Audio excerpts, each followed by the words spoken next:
All right, hi there. We're going to go ahead and get started. I'm Dave Marcolla. You may not know where I work. Pretty obvious, right? Keller Williams Real Estate. And the reason that I'm here today is we wanted to take some time, obviously, during these times where folks are at home. As you can see, I'm at home right now. You can see in the bottom corner, right at the other side, there's my dog Ted chilling out on the bed. So we're all, hunkered down at home, and it's a good time to spend with you today to talk about hopefully some helpful information, answer your questions around real estate, the market today, and what's coming up. So a little background, since this is brought to you by the Cancer Support Community of Greater Philadelphia. I've been a volunteer in that organization for close to 20 years, and currently I'm on the board of directors there. And for those of you that may join that aren't familiar, we are the largest social and emotional support organization in the country. So once folks find out about their diagnosis, their loved ones, anyone touched by cancer can come to our organization for that support that they need. We create a community, and we help people get through that difficult time. The current state of affairs, as you know, many organizations, companies have closed down out of safety.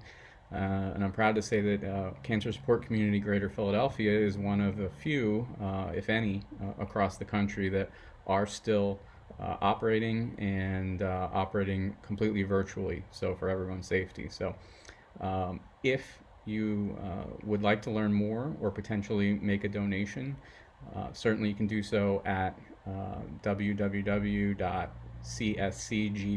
so Cancer Support Community Greater Philadelphia, cscgp.org. You can contact me directly, and we'd be most appreciated. As you can imagine, it's difficult to operate as we do multiple locations throughout the Greater Philadelphia area, free of charge to our members, to anyone touched by cancer, without any type of governmental funding of any sort. So it's all through fundraising, and it takes close to $1 million to do this, what we do every day throughout the year. So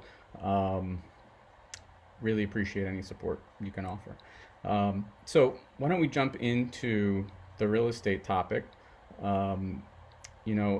It's something that is obviously near and dear to my heart. But when you think about real estate, whether it be buying, selling, renting, it's really all about making sure that your needs are being met and that you're in a place you need to be from a dwelling and a home space perspective. So that changes, right? Changes every day. There's things that we can't control that make impacts and change our lives, and there's things that we do control. Cancer is one of those uncontrollables. And so with a cancer diagnosis, obviously, things in our lives have to adjust. And that can be as simple as just the expense of care and medical attention, etc., that can come with that. So sometimes we need to look to real estate, which is a great investment tool, as a way to find those needed funds. And so when doing so, that may mean downsizing, selling a home, moving into a rental situation, whatever it might be. And so I want everybody that is listening and that may be going through that experience to know that it's possible, right? And there's experts out there to help you with that. And so I think one of the most important things to know is that it's very important to work with a realtor who can help you through that has the experience, that understands what these life-changing moments are all about and how to make that a smooth process. Every day I deal with and I work with people who are going through the purchase or sale of a home, and it becomes stressful at some points. But one of the things I focus on is reminding folks that every second of every day somebody's buying or selling a home. So this is not something that needs to overwhelm you. It's not something that needs to be looked at as a monumental task, right? So I pride myself in the ability to work with clients and help make it super simple. So again, that's something you want to focus on when you work with a realtor. You're thinking about how to make that move, whether it be, again, out of a downsizing or out of a necessity in life, or just potentially a career change, whatever it might be. The first thing to think about is how are you going to financially handle that transaction. So if there's a purchase involved, is it going to be cash, or are you going to take advantage of the great rates that are still, we haven't seen in decades, in play today from a real estate lending perspective?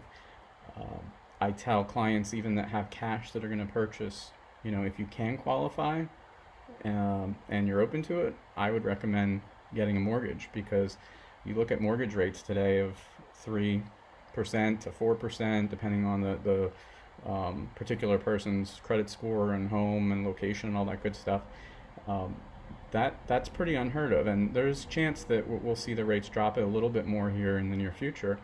But regardless of a little shift in the rates, the fact we're not in the 10s and 12% and we're in the 3s and 4s, that's unheard of. And when the market goes back up, obviously, as it will rebound and always does, you're going to get 2, if not 3 times that, depending on your investment strategy, return in your investment of those dollars. So rather than spend cash on a home, why not put that cash to work for you if you can?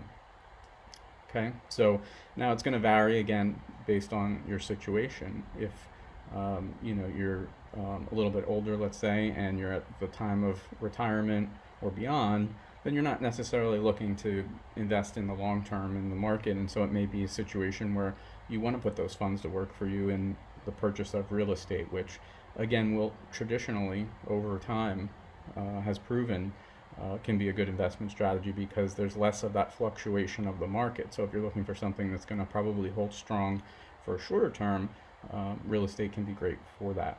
So it's really up to the individual and looking at what is going to work best for your situation. One of the other questions I get a lot is how do we look at which markets to as far as which areas to consider living in, and in those areas is real estate handled differently. So bear with me one second. One of those may be New Jersey versus PA, right? So we're here in the greater Philadelphia area. We're close to both. We're based in Pennsylvania, obviously, but right across the river is New Jersey. Real estate is handled very differently in both of those states. From using attorneys to do the transaction in New Jersey to different documentation, different time periods for inspections, different legal ramifications based on those inspections, etc. So it's just good to know that they are different. You don't necessarily have to know the differences, but you want to work with a realtor again that understands those nuances. So if you're convinced you want to move to New Jersey, then you want to make sure that you have a New Jersey licensed realtor. If it's PA, same thing. If you're not sure, or it could be both, then again, I would suggest a realtor like myself that's licensed in both states so that they can keep it simple for you. The local areas are different too.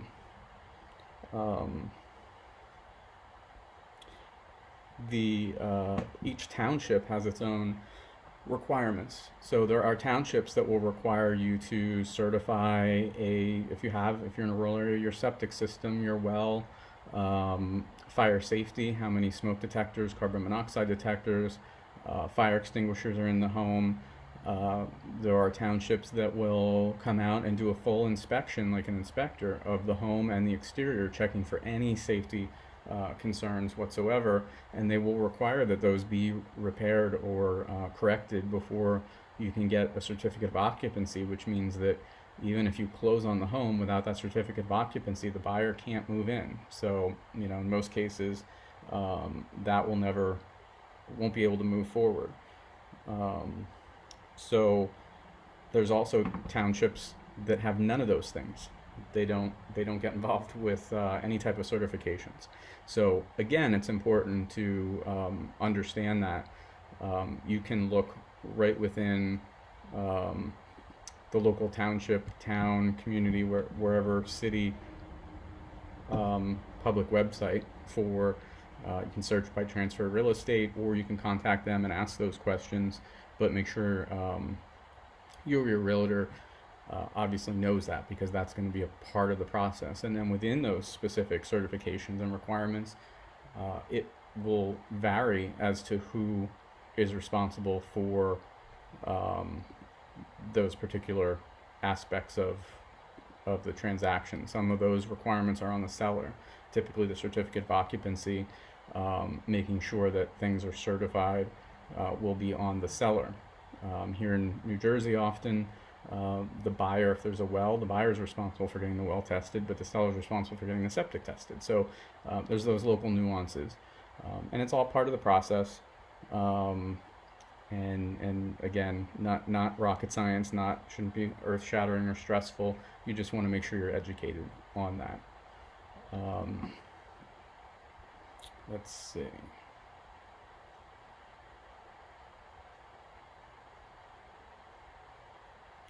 So when you're thinking about should I rent or should I purchase, that's another question I get a lot. Folks who say, well, you know what, I can't afford the house of my dreams right now. So should I just maybe keep renting for a few more years and save up, and then I can get that house I really want in a few years?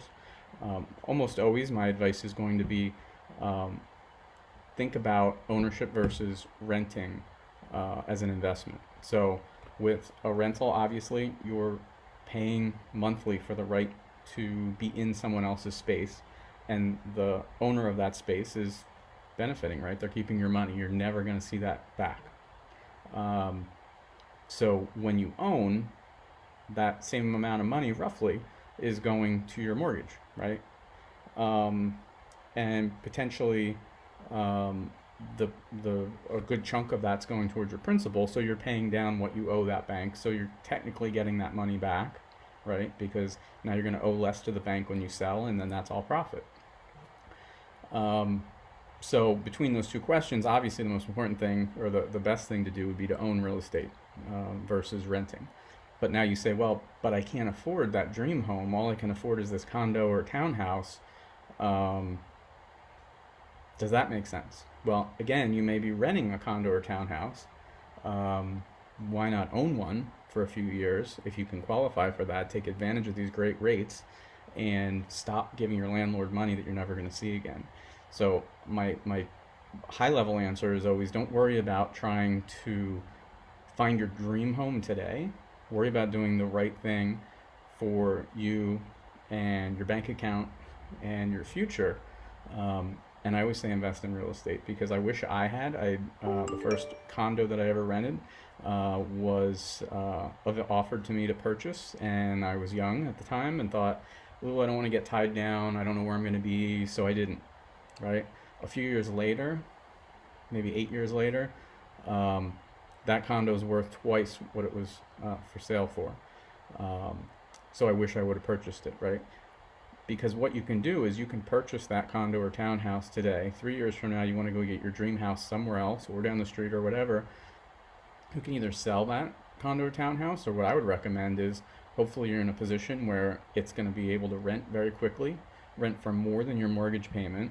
So then you're paying your mortgage payment plus profiting some extra dollars each month, and showing that to the bank with a signed lease. You most likely will get approved for a mortgage on that dream home, because now you've got income covering the other home, so you're able to have two homes, right? So there's an investment in your future. You watch, hopefully, that rental property that you now own grow in value, grow in value. You're offsetting the expense of having it with the tenant. And hopefully one day it's a profitable venture to sell when you're ready. Let's see if we have any questions.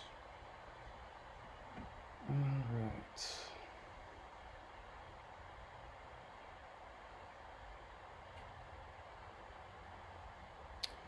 So the first question I have here is Zillow accurate when determining the value of my home? The truthful and easiest answer is no. Sure, are there times where, with some luck, it ends up being accurate? Sure. But what you have to know about Zillow is just simply, it's a computer, right? It's just taking the value of homes that have sold nearby your home, and taking what information is in public records that they have access to about your home, and comparing to similar homes and saying, so therefore it's probably worth X, right? Well, we all know that there's a lot to be able to tell that Zillow doesn't know, right? So things like the condition of your home, your interior, how recent is the roof, the HVAC, what condition is the decor of your home, have you made changes to the home beyond public records, all those kind of things, plus the nuances of the market changing all the time, and so that data could be outdated. So long story short, Zillow is a guesstimate. It's not a bad thing to have, but always get a realtor or an appraiser to give you the most accurate value. All right, next question. How long do you see interest rates staying at this level? Well, I would say I could pass that question on to a finance person or a mortgage broker. But since they're not here, I would say definitely consult them.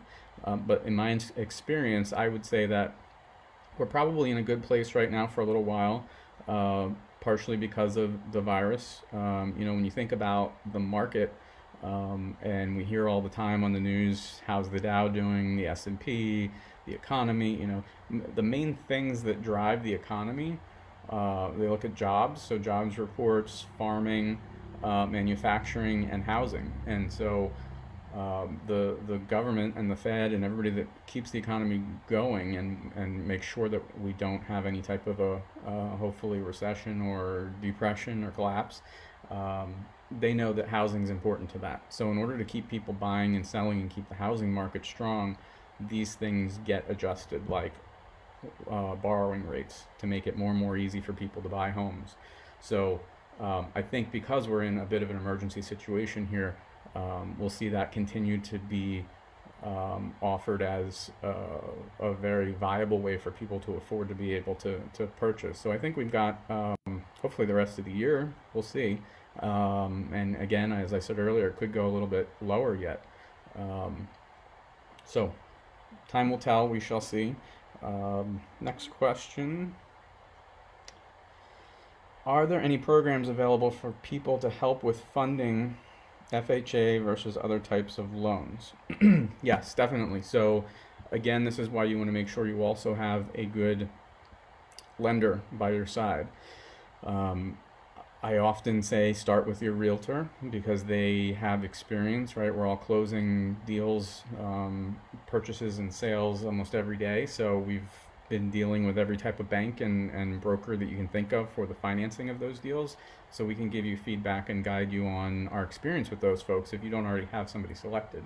But once you engage with them, they're going to give you what's called a pre-approval if you're not doing a cash deal. And the pre-approval is going to tell you that based on your financial situation and that of the near future that you've provided to them, here's the amount that they would be willing to lend you. And in that process, any good lender is going to also tell you about the different options you have to keep your rate low. So whether that be doing an FHA loan and being able to, with an FHA backed by the Federal Housing Administration, you're able to borrow, bring down the amount that you have to bring to closing. So it's great for first-time home buyers, folks who may not have as much cash in the bank or on hand, and you can finance more of that. There's a little more cost to doing so over the long run, but it's a great way if you don't have the cash available or you want to keep the cash you do have for making repairs or improving the home. There's also first-time homebuyer programs like First Front Door, which is something that's offered through the government, and banks are passing that program on to first-time homebuyers where they can, as low as like 3% down, to really benefit from qualifying based on income. Certainly if you make too much as a first-time home buyer, you may not qualify, but there's all of these programs out there to help you. I recently had a VA, veterans loan for a veteran that was in the 2% for the mortgage rate. So there's a benefit there. If you're in the military or related to military, it's important to let the lender know so you can maximize whatever type of programs are out there. Next question. What's the benefit of using a realtor versus for sale by owner? Well, I would say that one, it's expertise, right? It's like saying, do you want to go to court and fight your battle by yourself, or do you want to bring an attorney, right? I can tell you in that example, all the data supports that you're going to be more successful with an attorney. It just makes sense, right? They're there, that's their job, to argue your case, and they have experience doing so, and you don't. Same thing with selling your home. You may have sold a few homes, but as realtors, we've sold hundreds of homes. So the benefit really is that expertise, and then also when you work with a realtor, we use what's called a multiple listing service. So that means that we list your home, we take the professional photos, we have a professional write-up, all the details, it all goes into this multiple listing service, and instantaneously, everybody, all the websites, realtor.com, Zillow, Trulia, you name it, plus all the realtors across the country, and in many cases in a global economy now across the world, even you could be in Europe or Asia and pull down that particular listing and see it. So exposure, so expertise and exposure. It's the easiest way to let everyone in the world know your home's for sale. Here's what it looks like. Here's the details, and here's what I want for it. So I would think of for sale by owner as you've got a needle in a haystack you're hoping people find out about and you're going to try to tell them about, or you're at the top of that haystack saying, hey, look at me, I'm for sale, by working with a realtor. All right, good stuff. More questions. Do you recommend buying additional properties as investments now?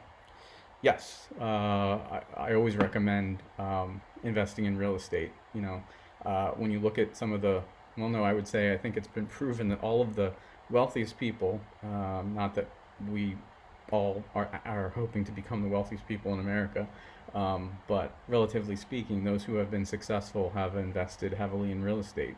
They may be known for other things that they've done in their life to accumulate their wealth, but real estate has been at the forefront. If the rates were different, if rates were higher, I would probably say pick and choose. Look at what your investment strategy is and what makes the most sense. But from a stability standpoint, for the most part, right, nothing is a given except maybe your checking account. But real estate tends to, over the long haul, be very stable and always on an upward trend in value. So I think if you can afford to put some funds that you have into that, and the rates are as great as they are right now, I think it's a smart time to do that. And again, as an investment property, it could be something that you rent out to students. You could look to purchase something near university, so you'll always have a tenant because the students need housing. You could look at something at the shore. Sometimes that's a nice investment option because now when you want to go on vacation, it's free because you own it, and the rest of the time you rent it out, and you can rent it out at a premium because you're at the shore. So it's a super desirable area. So things to think about. I think it's a smart way to look at how you can get a return for your money. It's not too exciting to just watch your money sit in a savings account. It can be more exciting to do something where you're able to enjoy it yourself too. All right, next is, what if my house sells and I haven't found a new place? What are my options? So a lot of times, I'm working with clients who say, I want you to help me find my new home, but I also want you to sell my current home. Which do we do first and how? Highly recommend doing both at the same time. The reason for that is you don't want to miss out on opportunity. Now again, all of this, not only do locations matter, but also, and rates, but also time of the year. So real estate is cyclical, right? So if it's November, I may answer that question differently. Right now, through the probably early part of the summer is a phenomenal time. The buyers are still, even in this emergency situation, they're still looking at houses. So they want to get moved if they have children before the school year starts up again. So what I would do is I would say, let's get your house listed. Let's also start looking for homes. And if house sells, that's our main priority between the two, is to get your house sold. As the seller, you're in control, right? So you list the house, let's just say that your home's worth $300,000. We list it for $300,000, and we get within a day, which is happening at times, depending on our strategy. You get an offer and you accept it. Okay, what do we do? Oh my God, we don't have a new house. You're in control. So in accepting that offer, we're clear about your situation, and we let the buyers know that in order to accept this offer, we want XYZ flexibility for closing so that we can purchase. So your home sale is contingent upon you finding a home. Now you're in the driver's seat. You've got a buyer locked in on your home. You've got a period of time, and now we make the focus completely on finding you that perfect house. And then if we find it quickly, great. We move up closing sooner on the sale of your home, and 9 times out of 10, your buyer's happy about that, and it all comes together. So we do have strategy for that, and it's proven to be successful. Next question is selling estates. What are the do's and don'ts everyone should be aware of? So that's a good one. Um, I would say that one of the do's is you most likely want to have an estate attorney. They're going to make things a lot simpler for you to know um, what's required of the estate and how the home is sold. Sometimes an estate, as the executor of the or executrix of the estate, you're going to be required to sell the home quickly. That's the priority. Sometimes it's for top dollar. And so you want to think about that as well as, well, what happens with all the items within the home? How do we handle all of that? Is that included in the sale, or should we sell those things separately? Do they get divvied up to the family? Should we leave them in the house for showing? Should we not? So beyond selecting an estate attorney, most of those questions I just mentioned will be, I think, things that you'll talk through with your realtor, and we'll look at the case by case situation, right? Some homes are just going to show so much better with all the furnishings in them, and so we'll say, yeah, you can sell them, you can family members can come take them, but let's keep them in the home for the photos, maybe for the open house, and then start to remove stuff.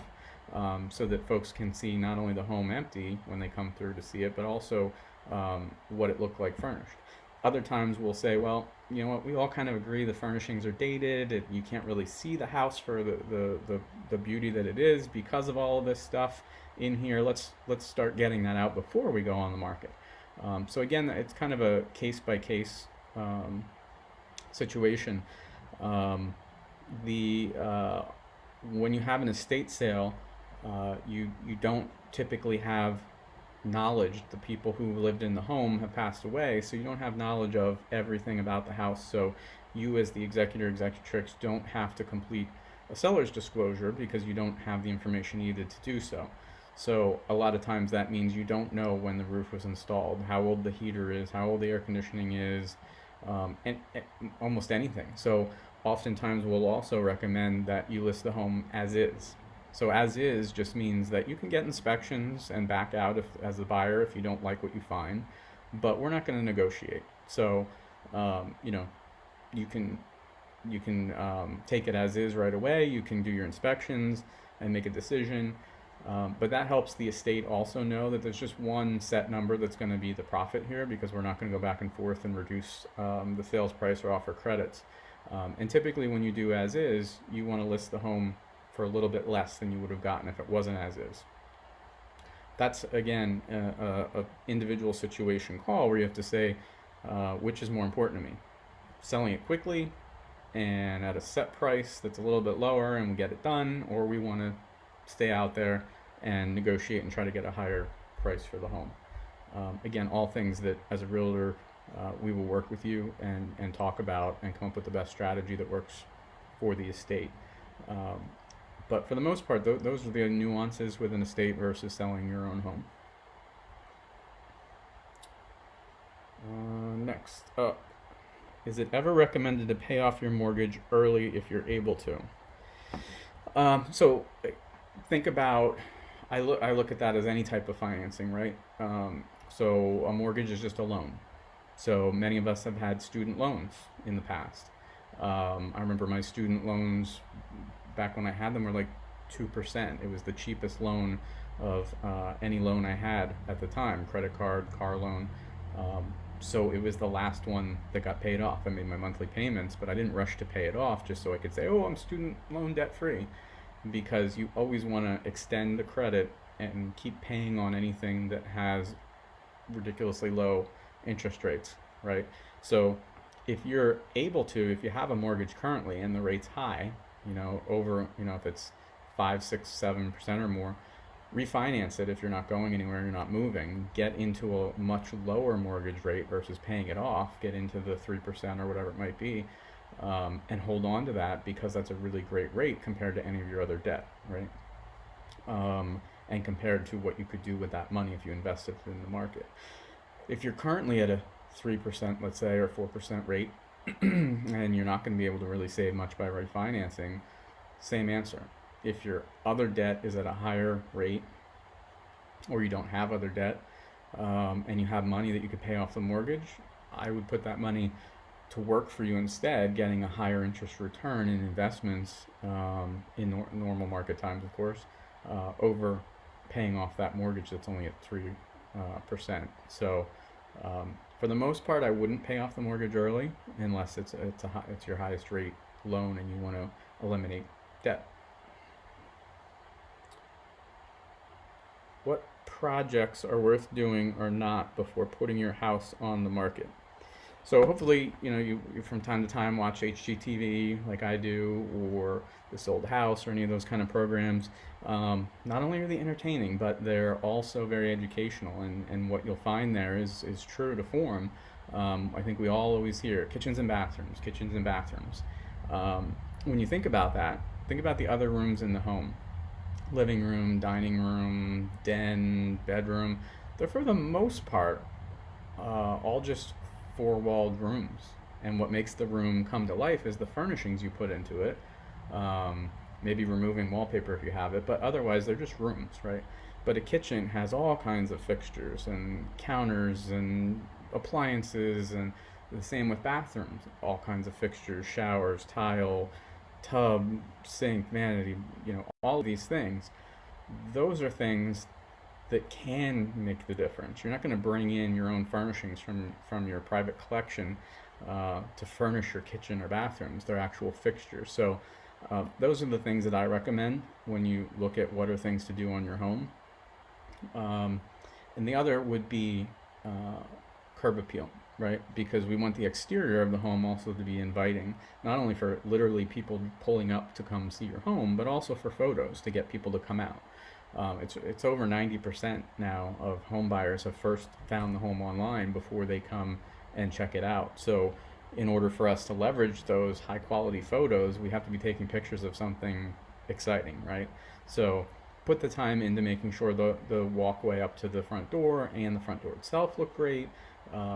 Plantings outside, if you have lots of things overgrown, trim them back, make it look inviting like you would if you were having someone very important over to your home, right? And then the bathrooms and kitchens, not sure what to do, take a look again, Google anything online. If you're not watching TV, there's plenty of images everywhere we look of what's in style today for bathrooms, kitchens. It's bright, it's white. Those are the things that people are looking for today. And even if you're not going to sell for a year or two, again, as long as you keep it pretty general and with what's popular today, you make those changes over time, you get to enjoy those updated bathroom and kitchens in the meantime until you do sell. So I always think those are good investments. Now, will you get 100% back? Probably not. I think they typically say 80 to 90%, depending on how smart you are and economical with the choices you make, how much work you do yourself versus paying a high-priced contractor. So you just be smart about it. Keep that in mind. Again, it's not necessarily, I would say that if you're looking for something that's going to bring you 100% or more return, there isn't much that will do that. The point here is that if you get most of your return, and you can get the home sold faster and people aren't saying, no thanks, I got to update all these things, I don't have time for that, I'm not doing that, then it was worth it, right? So things to think about, but always, I think, stick to what's currently popular. Again, work with a realtor, work with folks that do this every day to give you some advice. Every new client that I work with, the first thing I do is I meet with them from a sales perspective, especially, and we tour the home and I give them recommendations. And this is before they've even signed anything to work with me. I say, I want to help. So here's what I would do. You don't have to do any of these things. You don't even have to work with me. But let me just walk through and tell you my thoughts, right? So we're, for the most part, I would hope most realtors are doing similar things and open to that. So take advantage of the professional expertise that's out there. Next question: when is the best time of year to sell or buy? I touched on that a little bit, right? Earlier, it's typically the spring. It's actually kind of interesting that in the past, it's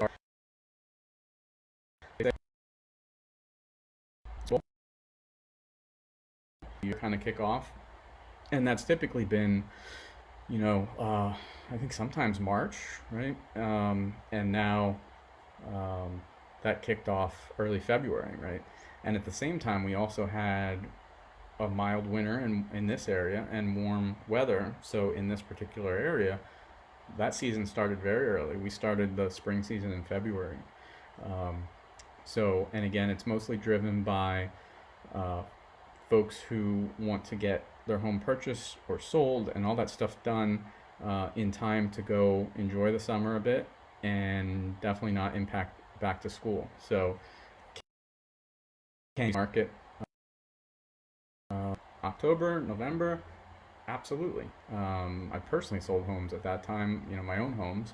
Um, and I've had many closings this past year in December and January because life still happens like we started, right? People still need all year long to be able to handle a job change, a relocation, emergency downsizing situation. So there will always be a time to sell all year long, but the highest volume of people out there looking is going to be in the spring.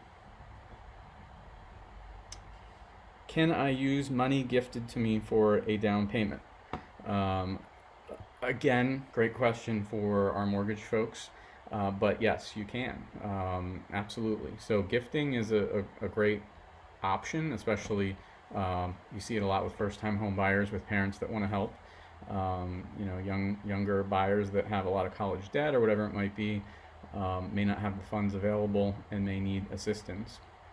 And that can come in the form of co-borrowers. So you can still purchase, but have a parent as a co-borrower to help um, back you up from a credit perspective and loan to value, debt to income, I should say, perspective to get approved, but also through gifting. And you need to talk to your accountant about all the tax rules around gifting, but for the most part, it's a very smart way to avoid being taxed on giving that money to a child or someone else that is purchasing. And then the beneficiary obviously benefits from the perspective of they've got the ability to purchase that maybe they didn't before. So your accountant for the tax implications, and then your mortgage broker for what is the amount that can be gifted, because again, that's going to vary based on the amount of the purchase, what you're qualified for, how much you need to bring to closing, how much of that can be a gift. It's going to be specific to each transaction, but it's definitely a good idea. If I sell the first house I purchased, do I pay capital gains taxes? So that would be for my accountant friends that aren't with me, but it varies by state. Um, right now, I believe that if you've lived in Pennsylvania, if you've lived in your home, might also be New Jersey actually, at least 2 of the past 5 years that you've owned it, if you physically lived in it at least 2 of the past 5 years, if you're single and the sale proceeds are lower than 250,000, you can avoid a capital gains tax. And if you're married or filing jointly, the number goes up to 500,000. So if it's under 500,000 in proceeds, you can avoid that. Again, if you're living in the home 2 of the last 5 years, and that's as of this moment when I say it, these things change all the time. So great question for your accountant when the time comes. But there's definitely important information out there that you should know that these questions are telling us. And it's easily accessible for the most part through the internet, but if you want to get the absolute expert to answer your question, definitely make sure you have an accountant that you can reach out to. Make sure you have a real estate agent and a lender if you're going to loan lined up, so that as you're looking or as you're about to sell, those folks can help answer exactly these kind of questions, so you're armed and prepared to be successful and not stressed out. So good questions. Let's see.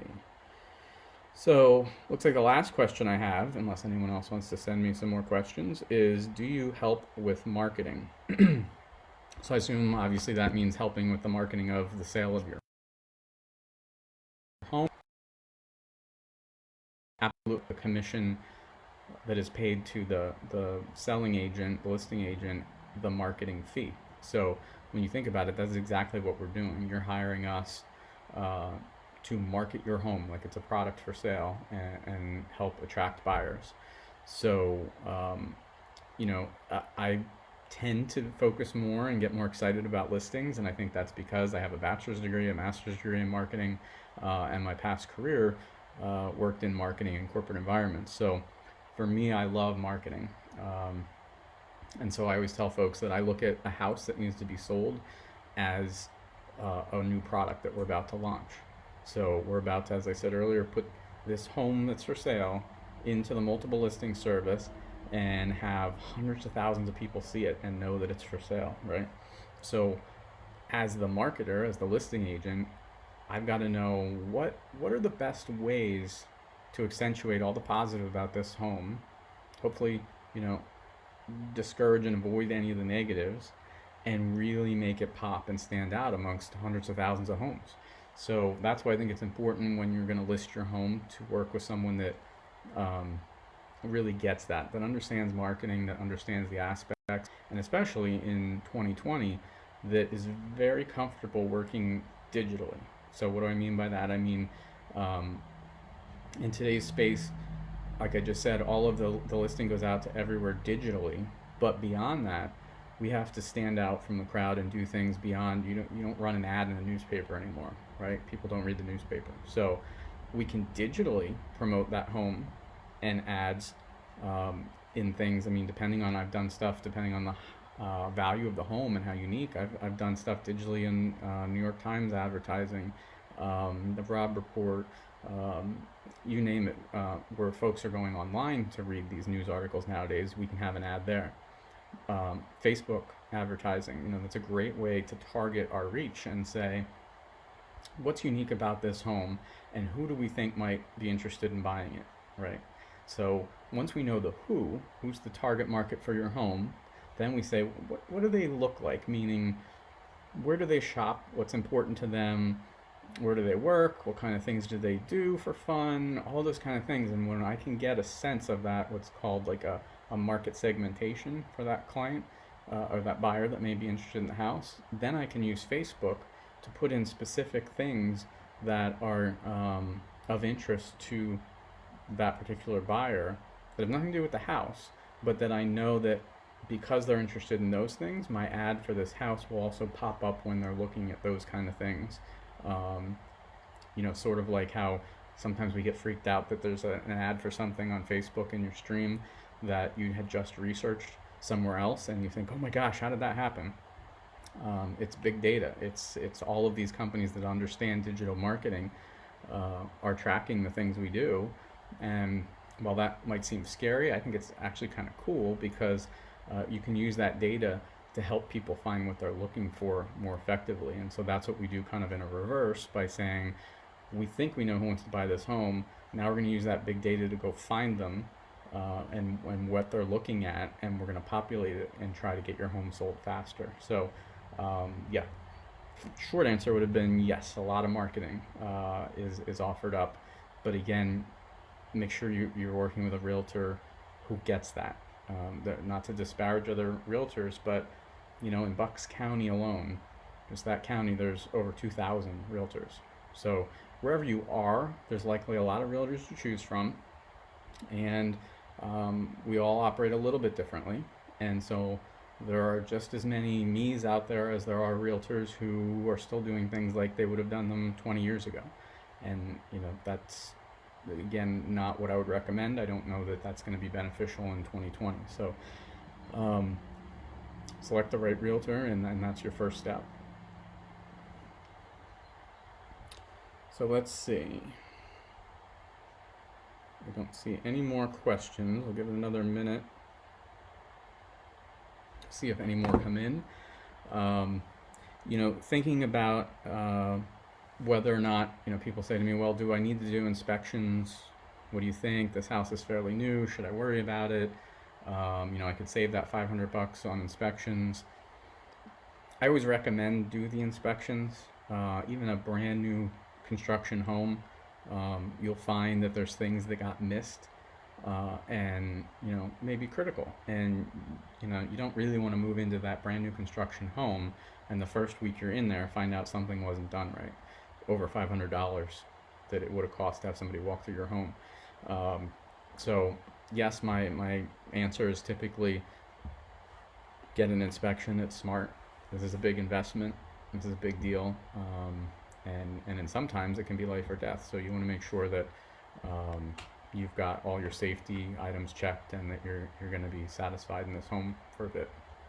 The other question I get is, what's up with real estate attorneys, and do attorneys get involved with every transaction? How does that work? The interesting part about that is you can pretty much always have an attorney if you'd like, but it's driven by key metro areas in the country. So what that means is how does business get done in a particular major city? So let's take Philadelphia. So in the Philadelphia area, when you buy or sell real estate, unless it's an estate type transaction, 99% of the time, the realtor represents you on the buyer side, and a realtor represents the seller on the seller side, and there are no attorneys. And that's just the way it's been, and that's the way it works. In New York City, as the other next big metro, 99% of the time, an attorney also represents the buyer, an attorney also represents the seller, along with the realtors. So what becomes interesting is when you live in between the two, especially on the New Jersey side. If you're in South Jersey, because it's close to Philadelphia, 99% of the time you're not going to use an attorney. If you're in Princeton to the northmost part of New Jersey, 99% of the time you're going to use an attorney, because that's what New York does. So where these two blend, which is that, Princeton to the top of South Jersey area, you'll see it just all depends. Some use an attorney, some don't. In PA, again, doesn't really happen at all anywhere in PA. But I tell folks that are unsure in New Jersey, let's find out what the other party's doing. Because for the most part, if one of the parties is going to have an attorney, it makes sense for the other one to have an attorney, because those attorneys can work together to get the deal done faster. And if one doesn't have if neither party or the first party says they're not using an attorney, and the transaction is super simple, then you may not want one either. So that's the best advice I can give. And if you're in those areas where an attorney is common, or you want to use an attorney, it's best to, again, ask your real estate agent what attorneys they've worked with in the past and would recommend, and also to talk to those attorneys and find out how do they get paid. So are they hourly? Do they do a flat fee for the transaction? The answer is yes to both, depending on the attorney. So you want to make sure you understand what you might be paying for that service as well. Within the inspections, also I get a lot, should we do all the inspections? So you have a general home inspection. You could also do a wood destroying insect or termite inspection. You could do a water, if it's a well inspection, septic inspection, and a radon inspection. So again, if asked, I'm always going to say I would do all of them to be absolutely safe and certain, right? But those are your decisions as the buyer as to what you want to have inspected. And yes, there's a charge for each of them. The most expensive is the general full home inspection, since they're looking at everything, and you're probably always going to get that. And then the add-ons for the other things are up to you and at a lower cost. But it's about peace of mind and knowing what you're buying and where you're going to live, and offsetting that with the cost to do so. Typically, each transaction is different, as I said, but typically it's anywhere between 10 to 15 days from when you purchase and you're in a contract and both parties have signed for you to get those inspections done and get the results back to the seller, telling them what you want them to do or not do in order to move forward. So you want to understand those dates as well from your realtor, so that you're working within that time constraint to get all of those things done. Now, in New Jersey, a state law for real estate requires a 3-day attorney review period. Now, again, that doesn't mean you have to have an attorney, but that's what they call the period. And what that means is the same thing that I just mentioned. Once both parties sign the agreement of sale saying we agree to sell for this and we agree to buy for this amount, in Pennsylvania, you're in contract now, and so it moves forward. In New Jersey, there's a minimum 3 days period where in that time frame, the buyer can back out, the seller can back out, and that can be through the attorney's review and recommendation. They can recommend changes. You can just not have attorneys and still wait through the 3-day period, but nothing's official until after that review period is over, and then you can start your inspections and actually move forward with the transaction. All right, one last check. I don't see any questions. Hope this was helpful information for you.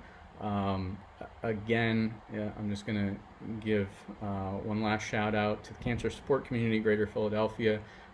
They're doing great work throughout the 5-county area, providing that social and emotional support that you, quite frankly, don't get from typically your physicians. You get your diagnosis or your family member's diagnosis, and then you go home and try to decide, what do we do now?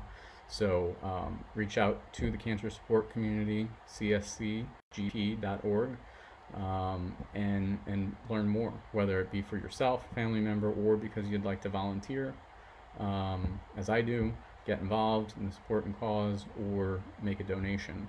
It's greatly appreciated. If there were questions that I didn't get from you that you think of later, or I can help in any way, feel free to reach out to me. Again, my name is Dave Marcolla, and that's also my website, so DaveMarcolla.com. Or you can call me at 609-423-9147. And I am PA and New Jersey licensed, and with Keller Williams Real Estate in Newtown, Bucks County, but work in the entire Greater Philadelphia and Central New Jersey to South New Jersey area. So hope you stay safe, have a great rest of your day, and thank you for joining me.